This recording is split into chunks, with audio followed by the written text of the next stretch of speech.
Foundation shade போட்டாலும் face கொஞ்ச நேரம் கழிச்சு டார்க்கா தெரியுதுன்னு என்கிட்ட நிறைய பேர் சொல்லியிருக்காங்க. இன்னைக்கு அதை எப்படி அவாய்ட் பண்ணி மேக்கப் பண்ணலாம் தான் பார்க்க போறோம். மேக்கப் ஸ்டார்ட் பண்றதுக்கு முன்னாடி 2 ஃபவுண்டேஷன் ஷேட் எடுத்து இந்த மாதிரி என்னோட கையில அப்ளை பண்ணிக்க போறேன். ஏன்னு அப்புறமா சொல்றேன். பர்சனல் யூஸுக்கு எப்பவும் நம்ம லைட் வெயிட்டா ஹெவியா இல்லாம இருக்க ஃபவுண்டேஷன் தான் சூஸ் பண்ணுவோம். கரெக்டா?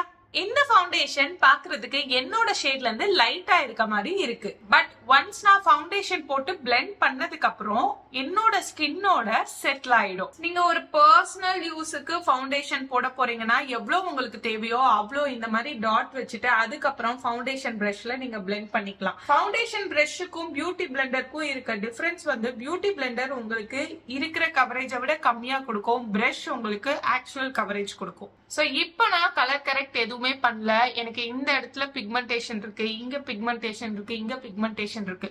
கொஞ்ச நேரம் கழிச்சு பாத்தீங்கன்னா இந்த பிக்மெண்டேஷன் இருக்கிற இடம் எல்லாம் ஒரு மாதிரி கிரேயா இருக்க மாதிரி இருக்கும். இது நம்ம போட்டிருந்த கலர், இது கொஞ்ச நேரம் கழிச்சு. சோ ஒரு சில ஃபவுண்டேஷன்ஸ் இந்த மாதிரி தான் நம்ம வாங்குறப்ப ட்ரூ கலரா வாங்குவோம், பட் போட்டதுக்கு அப்புறம் ஒரு மாதிரி ஆக்சிடைஸ் ஆன மாதிரி இருக்கும்.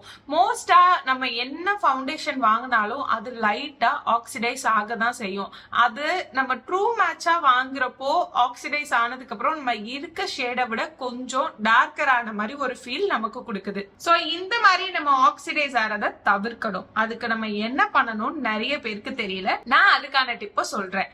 அதுக்கு முன்னாடி இதே மாதிரி இன்ட்ரெஸ்டிங் வீடியோஸ் அண்ட் டுட்டோரியல்ஸ்க்கு என்னோட சேனலை மறக்காம சப்ஸ்கிரைப் பண்ணிட்டு அந்த பெல் ஐக்கானையும் கிளிக் பண்ணிக்கோங்க. அப்போதான் நான் புது வீடியோஸ் போட்டா உங்களுக்கு நோட்டிபிகேஷன்ல வரும். சரி, ஓகே, ஃபவுண்டேஷன் ட்ரூ மேட்சா வாங்குறேன், அது ஆக்சிடைஸ் ஆகுது, நான் வந்து டார்க் ஆயிடுறேன். இப்போ அதை அவாய்ட் பண்ணணும்னா என்ன பண்ணலாம்? உங்களோட ஃபவுண்டேஷன் ஷேட் என்னவோ அதை விட லைட்டர் ஷேடா வாங்கிக்கோங்க.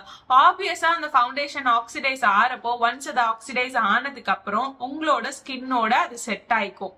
போடுறப்ப லைட்டா இருக்கும், செட் ஆனதுக்கு அப்புறம் உங்களோட ஸ்கின் டோன்ல இருக்கும். சோ நீங்க 1 hour கழிச்சு பார்த்தா கூட உங்களோட ஸ்கின் டோன்ல தான் இருப்பீங்க, டார்க்கா தெரிய மாட்டீங்க. நான் எல்லா பிராண்ட்லயும் கரெக்டான ஃபவுண்டேஷன் ஷேட் தான் வாங்குறேன், வாங்கியும் இப்படித்தான் நான் டார்க் ஆயிடுறேன்னு ஃபீல் பண்றவங்க இந்த டிப்ப ஃபாலோ பண்ணி பாருங்க, கண்டிப்பா உங்களுக்கு ஒர்க் ஆகும். இப்போ குயிக்கா என்னோட ஃபேஸ் மேக்கப்ப கம்ப்ளீட் பண்ணிடலாமா?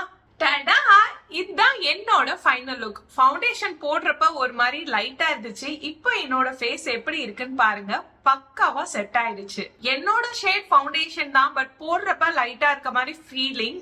ஒன்ஸ் அது செட் ஆனதுக்கு அப்புறம் எனக்கு பக்காவா மேட்ச் ஆயிடுச்சு. இந்த டிப் நீங்களும் ட்ரை பண்ணி பார்த்துட்டு எப்படி இருந்துச்சுன்னு கமெண்ட்ல சொல்லுங்க. இன்னொரு வீடியோல நான் உங்களை பாக்குறேன்.